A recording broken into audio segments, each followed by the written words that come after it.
അപ്പോൾ നിങ്ങൾക്ക് ഈ ഫിലിം ഇഷ്ടപ്പെടുകയാണെങ്കിൽ നിങ്ങൾ എന്ത് വന്നാലും ലൈക്ക് അടിക്കുക, സബ് ചെയ്യുക. ആദ്യം തന്നെ നമ്മൾ കഥാനായകനായ സാൻഡിനെയാണ് കാണിക്കുന്നത്. അങ്ങനെ നമ്മൾ കഥാനായകൻ നേരത്തെ ബുക്ക് ചെയ്തിട്ടിരുന്ന വീട്ടിന്റെ ഫ്രണ്ടിലോട്ട് എത്താറായി. അവിടെ എത്തിയപ്പോഴാണ് ഒരു വണ്ടി കുറുക്കിടക്കുന്നുണ്ടത്. ഇവൻ ചിന്തിക്കുന്നത് ഇത് ആരാണ് ഇവിടെ കൊണ്ടിട്ടേന്നാണ്. എന്നിട്ട് അവനത് മൈൻഡും ചെയ്ത് അവൻ അവിടെ നിന്ന് പോവുകയും ചെയ്യുന്നു. അങ്ങനെ അവൻ എത്തിപ്പെട്ടിരിക്കുന്ന ഒരു വീടിന്റെ ഫ്രണ്ടിൽ. ഇവിടെ ആരും ഇല്ലേ? ഞാനിവിടെ പുതിയതായിട്ട് താമസിക്കാൻ വേണ്ടി വന്നതാ. ഇവിടെ ആരെങ്കിലും ഉണ്ടോ? ആരാ? ഞാൻ ഈ വീട് വാടകയ്ക്ക് വാങ്ങാൻ വേണ്ടി വന്ന ഒരാളാണ്. മുതലാളി പറഞ്ഞത് താങ്കളോട് വരുന്ന കാര്യം.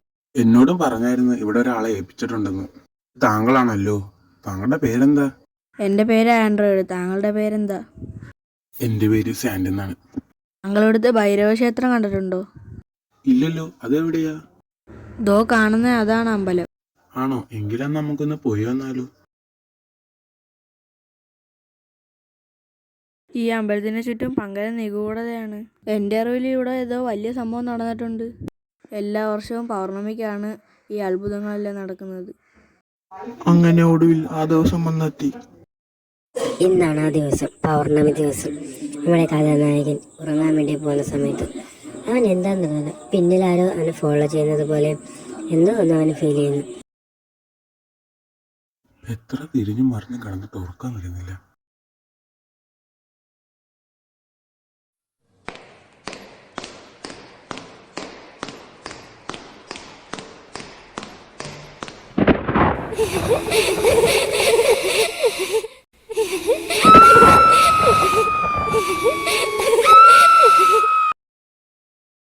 ഞാനാകെ എന്ന് പേടിച്ചു.